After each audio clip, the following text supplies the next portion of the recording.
dan saudara-saudara yang dikasihi oleh Tuhan Yesus Kristus. Hari ini kita berjumpa lagi dalam renungan ibadah keluarga setiap hari Rabu. Dan tema kita hari ini adalah setia pada hal yang kecil, yang terambil dari Injil Markus pasal 4 ayat 30 sampai 34. Sebelum kita membaca dan mendengarkan firman Tuhan, mari bersama-sama kita berdoa. Mari kita berdoa. Tuhan, kami datang kepadamu menyatakan syukur dan terima kasih kami, sebab Engkau memberikan kepada kami hati yang rindu mendengarkan firman-Mu dan merenungkannya. Karena kami sadar bahwa firman-Mu selalu menuntun kehidupan kami, menerangi jalan kami dan mencerahkan pikir kami. Bersabdalah ya Tuhan, anak-anak-Mu sedia mendengarkan firman-Mu. Amin. Saudara-saudara yang dikasihi Tuhan Yesus Kristus, saya akan membacakan firman Tuhan pada ayat 31 dan ayat yang ke-32 yang menyatakan demikian. Hal kerajaan itu seumpama biji sesawi yang ditaburkan di tanah. Memang biji itu yang paling kecil daripada jenis biji benih yang ada di bumi. Tetapi apabila ia ditaburkan, ia tumbuh dan menjadi lebih besar daripada segala sayuran yang lain dan mengeluarkan cabang-cabang yang besar, sehingga burung-burung di udara dapat bersarang dalam naungannya. Saudara-saudara yang dikasihi oleh Tuhan Yesus Kristus, Injil Lukas memulai ceritanya dari peristiwa baptisan Yesus, yaitu di Sungai Yordan. Sungai Yordan merupakan titik terendah permukaan bumi, dan kemudian cerita itu bergerak ke Galilea, di mana Yesus melakukan banyak pelayanan di sana. Saudara-saudara, Danau Galilea terkenal dengan badainya yang sering datang secara tiba-tiba, mengguncang bahkan menakutkan. Karena itu orang yang berlayar menyeberangi sungai Danau Galilea harus siap berhadapan dengan badai yang akan datang secara tiba-tiba.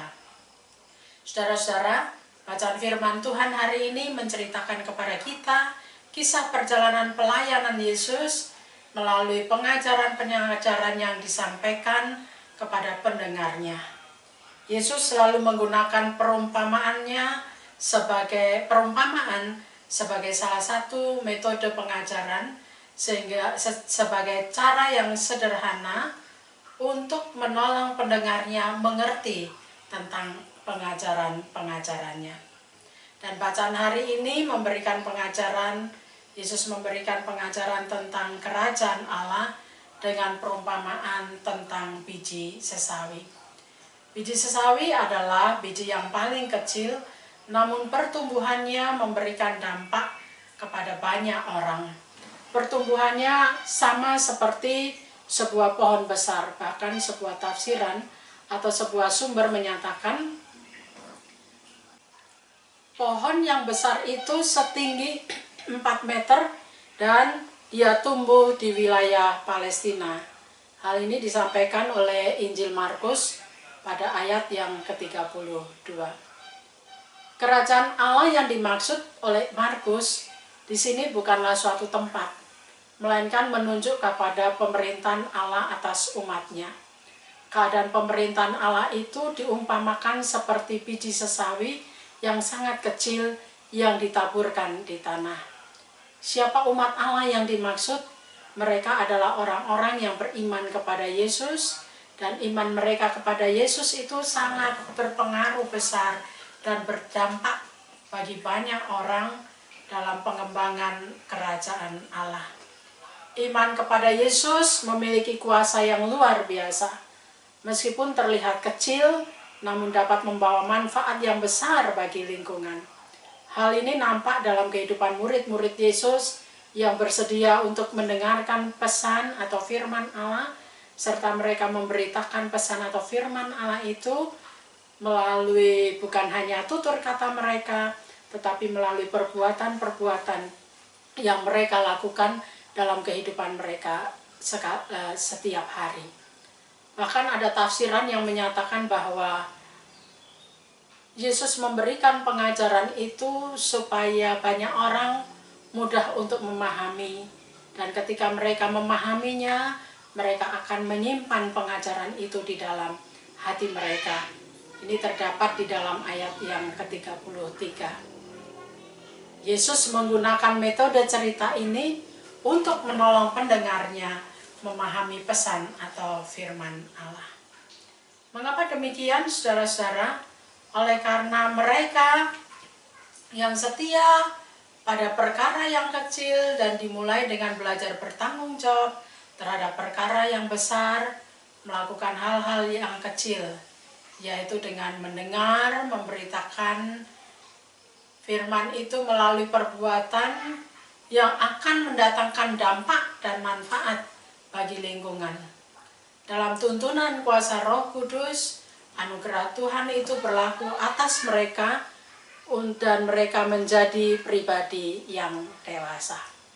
Saudara-saudara yang dikasihi Tuhan Yesus Kristus, dari firman Tuhan ini lalu apa implikasinya bagi kehidupan kita setiap hari? Yang pertama adalah jangan pernah meremehkan tugas yang kecil yang dipercayakan kepada saudara. Karena melalui pekerjaan yang kecil, Allah dapat melakukan perbuatan yang besar dalam kehidupan keluarga kita. Kita dapat belajar dari murid-murid Yesus yang awalnya hanya memberitakan kerajaan Allah di wilayah Galilea, namun itu kemudian menyebar ke seluruh dunia.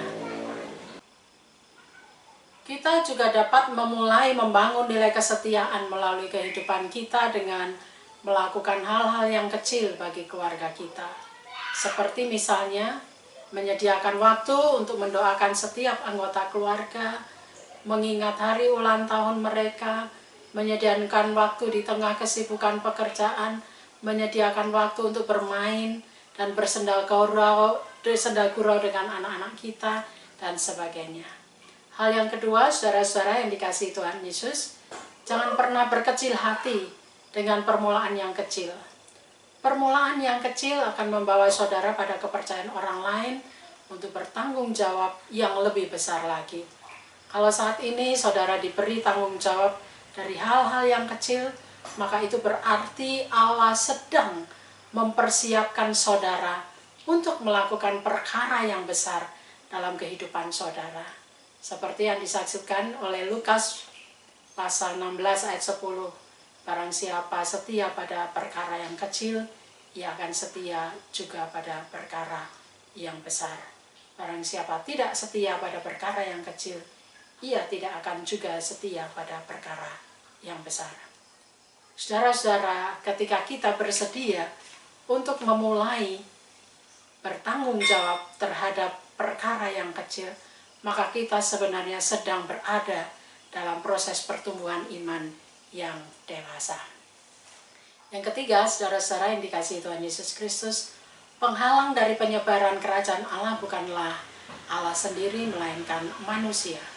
Oleh karena apa? Oleh karena manusia berorientasi pada dirinya sendiri, manusia lebih berorientasi pada kepentingannya sendiri, dan berfokus pada dirinya sendiri. Oleh karena itu, saudara-saudara, setialah pada perkara yang kecil. Bukan hanya menjadi firman, tetapi menjadi pelaku firman dari hal-hal yang kecil. Karena hal itu, walaupun kecil, akan berdampak besar bagi orang lain. Penghalang terbesar untuk kita membangun nilai kesetiaan dalam kehidupan keluarga adalah egoisme dan sifat individualis kita. Tinggalkan sifat egoisme kita dan individualis kita dengan belajar melakukan hal-hal yang kecil bagi orang-orang yang kita kasihi, yang dimulai dari keluarga kita.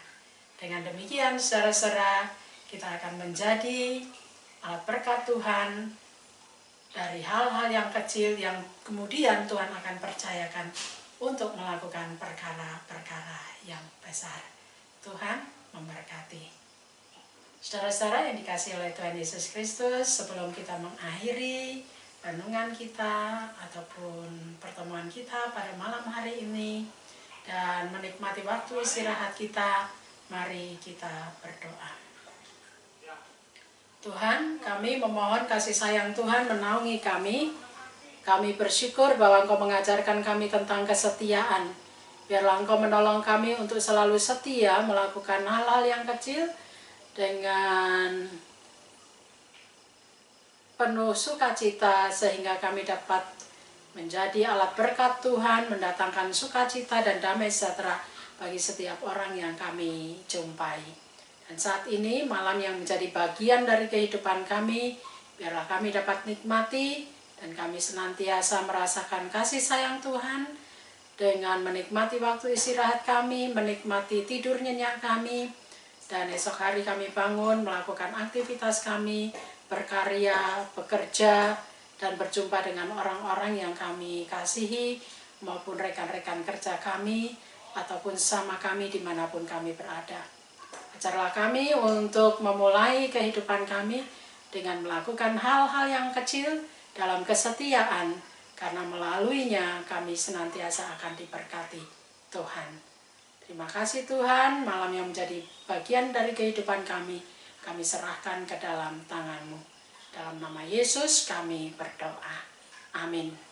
Saudara-saudara yang dikasihi Tuhan Yesus Kristus, selamat malam, selamat beristirahat, tetaplah selalu ingat protokol kesehatan dengan menjalankan 5M, karena dengan demikian saudara bukan hanya menjaga diri saudara sendiri, tetapi saudara juga menjaga orang-orang yang ada di sekitar saudara. Tuhan memberkati.